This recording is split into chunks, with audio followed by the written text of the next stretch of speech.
Hello students of MSc final year. In the last class we have discussed about the protection of carbonyl group and alcohol. Today we shall discuss about the protection of alcohol again. Suppose we want to protect the alcohol in the basic medium, then what we will do? We cannot use alkyl ether as the protecting group because there is no problem to make the ether, but the problem is to getting off ether again. So this tetrahydropyrenyl protecting group is stable under basic condition, and presence of the second oxygen atom in the tetrahydropyrenyl protecting group, it makes that THP group susceptible to hydrolysis under mild acidic condition. So what is the mechanism of the deprotection of the tetrahydropyrenyl in the acidic medium? That second oxygen atom of the THP, the lone pair electron of the oxygen gives to this ring, and there is deprotection of the tetrahydropyrenyl group. Okay, so suppose this is the molecule in presence of dihydropyran and acidic catalyst, it gives the ether group. Then in presence of the lithium aluminum hydride, there is reduction of the ester group, then it gives the alcohol. Okay, so protecting group means टीएचपी यहाँ पे protecting group हो गया. Structure आपकी ये हो गई. ये किससे प्रोटेक्ट करता है? Protects with the alcohol. किससे? स्ट्रॉन्ग बेस से. To protect dihydropyranyl plus acid catalyst की जो है उसको प्रोटेक्ट करता है.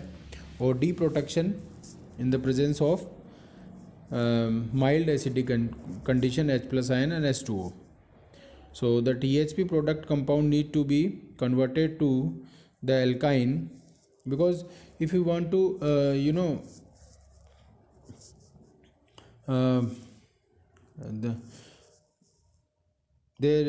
if you want to protect the hydroxyl group, then you can use THP, and tributyl dimethyl silyl will not work because the protecting group needs to be withstand with the acidic condition. So suppose आपके पास में दो hydroxyl group हैं, तो दोनों hydroxyl group को यदि आपको protect करना है तो हम THP से नहीं कर सकते. उसके लिए एक हाइड्रोक्सिल ग्रुप को हम THP से करते हैं और दूसरे हाइड्रोक्सिल ग्रुप को हम बेंजाइल ईथर से करते हैं. कैसे करेंगे? देखिए, स्ट्रॉन्ग बेस की प्रेजेंस में बेंजिल ब्रोमाइड के साथ में रिएक्शन करवाते हैं जिसमें कि दो हाइड्रोक्सिल ग्रुप होता है. तो दो हाइड्रोक्सिल ग्रुप में एक हाइड्रोक्सिल ग्रुप तो THP से प्रोटेक्ट हो जाएगा, और जो दूसरा हाइड्रोक्सिल ग्रुप है वो benzyl bromide and sodium hydride जो कि स्ट्रॉन्ग बेस है उससे उसको प्रोटेक्ट करते हैं. तो दोनों हाइड्रोक्सिल ग्रुप यहाँ पे प्रोटेक्ट हो गए. उसके बाद में in presence of acid catalyst, ये आपका जो THP है ये आपका रिमूव हो जाएगा. देन बेंजिल सर्वाइव्स एसिड, मतलब बेंजिल जो ग्रुप प्रोटेक्टिंग ग्रुप है वो आपको एसिड की प्रेजेंस में रहता है. फिर उसको हम एल्कोहल ग्रुप को ब्रोमाइड में कन्वर्ट करते हैं. देन आपका एल्किनाइलेशन करते हैं विद द लिथियम एल्काइन। सो वो आपका जो इसके बाद में आपका क्या है, बेंजिल ग्रुप जो है वो बेस की प्रेजेंस में भी सरवाइव करेगा, मतलब वो डी प्रोटेक्ट नहीं होता है। तो उसके डी प्रोटेक्शन के लिए हमारे पास दो कंडीशन है। एक कंडीशन है हाइड्रोजिनोलिसिस। हाइड्रोजिनोलिसिस में हाइड्रोजन एंड पैलेडियम मेटल और carbon, so hydrogen palladium PD इस कार्बन की प्रेजेंस में इसका हाइड्रोजिनोलिसिस करते हैं, कैटालिटिक हाइड्रोजिनेशन करते हैं, तो आपका अल्कोहल आपको मिल जाता है। और हम कैसे कर सकते हैं, हम स्ट्रॉन्ग एसिड लेते हैं। Strong acid means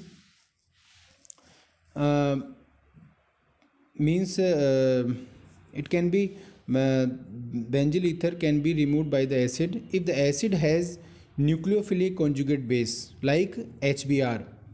So for it will remove a benzyl ether because bromide is the good nucleophilic to displace the alcohol. Okay, so this is the mechanism of this reaction. And यहाँ देखिए benzyl जो bromide है वो यहाँ पे जो benzyl group का जो कार्बन है उस पर अटैक करता है, ठीक है, और आपके बेंजिल ब्रोमाइड बनेगा और अल्कोहल बन जाता है। सो प्रोटेक्टिंग ग्रुप बेंजिल ईथर, इसका स्ट्रक्चर जो होगा वो ROBN, BN से इसको डिनोट करते हैं। प्रोटेक्ट्स किससे करता है, ये अल्कोहल्स को करता है। और किससे कर मतलब ये एसिड और बेस, मतलब एसिड और बेस दोनों की प्रेजेंस में ये अल्कोहल को प्रोटेक्ट कर सकता है। टू प्रोटेक्ट, किससे प्रोटेक्ट करते हैं, strong base like sodium hydride and benzyl bromide. और इसका डी प्रोटेक्शन जो है वो आपका कैटालिटिक हाइड्रोजनेशन और स्ट्रॉन्ग एसिड की प्रेजेंस में, HBr की प्रेजेंस में होता है। और यदि आपके पास में, अब देखिए, यदि आपके पास में जो है फिनोल है, अल्कोहल की बजाय फिनोलिक OH ग्रुप है, तो उसको प्रोटेक्ट करने के लिए हमें मिथाइल ईथर हम यूज़ में लेते हैं और वो हमें बेस से प्रोटेक्ट करता है। उसके लिए हम सोडियम हाइड्राइड और मिथाइल आयोडाइड लेते हैं या डाईमिथॉक्सी सल्फोक्साइड यूज़ लेते हैं। और उसके डी प्रोटेक्शन के लिए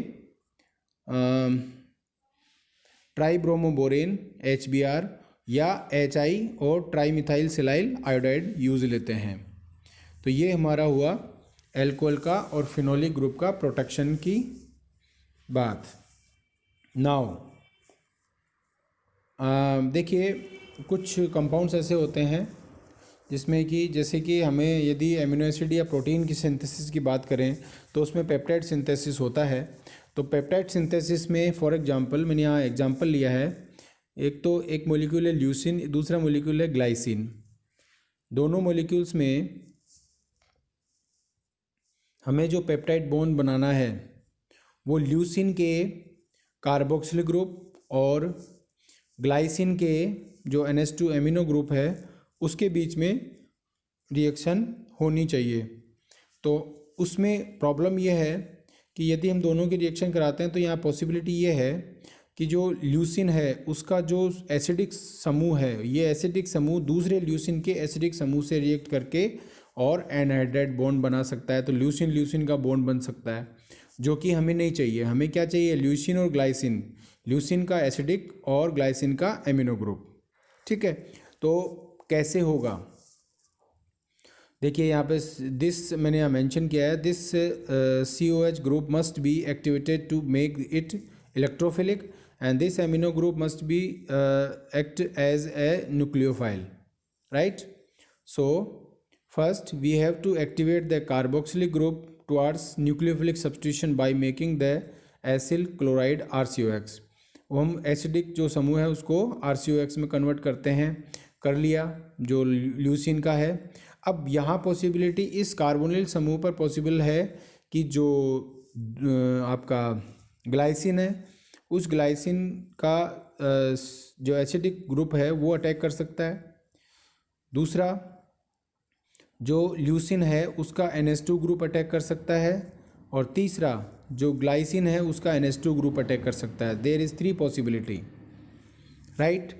तो हमें क्या चाहिए, हमें ल्यूसिन का जो COX ग्रुप है वो ग्लाइसिन के NH2 ग्रुप से रिएक्ट करवाना है।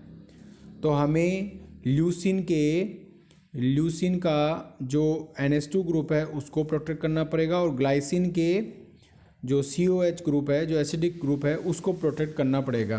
क्या करेंगे, देखिए मैंने यहाँ मेंशन किया है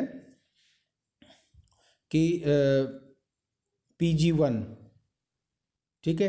तो ल्यूसिन का जो NH2 ग्रुप है उसको प्रोटेक्टिंग ग्रुप, ऐसे प्रोटेक्टिंग ग्रुप से उसको प्रोटेक्ट करेंगे जो कि बेस की प्रेजेंस में रिमूव हो जाए, और जो ग्लाइसिन है उसके जो एसिडिक समूह है उसको हम ऐसे फंक्शन ग्रुप, ऐसे प्रोटेक्टिंग ग्रुप से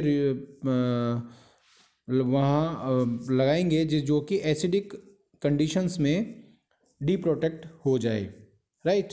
तो उसके लिए क्या करेंगे, उसके लिए हम जो ग्लाइसिन है उस ग्लाइसिन का एस्टर बनाते हैं। एस्टर जो है वो एसिडिक कंडीशन में बनेगा। तो हमारे पास ये बनना चाहिए ग्लाइसिन इथाइल एस्टर हाइड्रोक्लोराइड, ठीक है।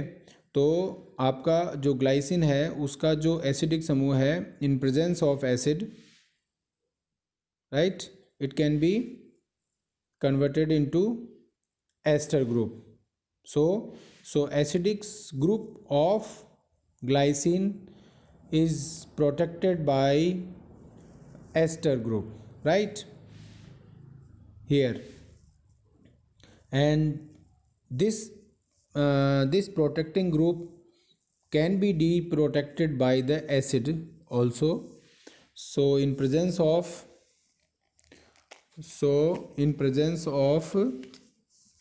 this thing, in presence of acid, it can be deprotected tertiary butyl ester. Here I have mentioned the mechanism of this reaction. And one more thing, see that carbocation can goes in E1 mechanism and SN1 mechanism. Through E1 mechanism it gives the alkene, and through SN1 mechanism it gives the ether. Okay, so what is the protecting group? Tertiary ester for the protection of acidic group in the glycine or amino acid. It protect the carboxylic acid from nucleophile. इसका protect जो करता है वो आइसोब्यूटिन plus acid. D protection जो होता है वो strong acid की प्रेजेंस में, ठीक है। अब हमारे पास में जो है NH2 ग्रुप को यदि आपको प्रोटेक्ट करना है तो उसके लिए हम यूज़ लेते हैं बेंजिल क्लोरोफॉर्मेट, ठीक है। Benzyl chloroformate CBZ carboxy benzyl group protected amine R carbamate, and they are no longer nucleophilic because nitrogen's lone pair is tied up in conjugation with the carbonyl group, ठीक है। सो अब ये जो CBZ है वो दो कंडीशंस में डीप्रोटेक्ट हो सकता है। In presence of the HBr, strong acid की प्रेजेंस में क्या होगा, जो कार्बोनिल ग्रुप है इसका, वो कार्बोनिल ग्रुप इसका स्ट्रॉन्ग एसिड की प्रेजेंस में इसका जो है प्रोटोनेशन होता है। एंड प्रोटोनेशन के बाद में जो Br है, न्यूक्लियोफाइल है, वो अटैक करेगा बेंजिल ग्रुप के कार्बन पर। सो आपको एमीन मिलता है और कार्बन डाइऑक्साइड रिलीज होती है।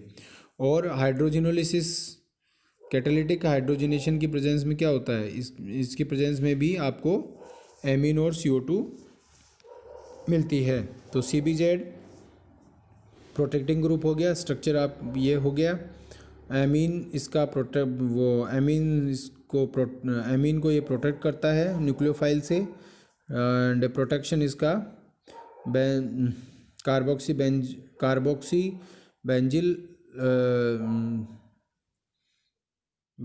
Benzyl carboxy benzyl group in base and deprotection by HBr and acetic acid or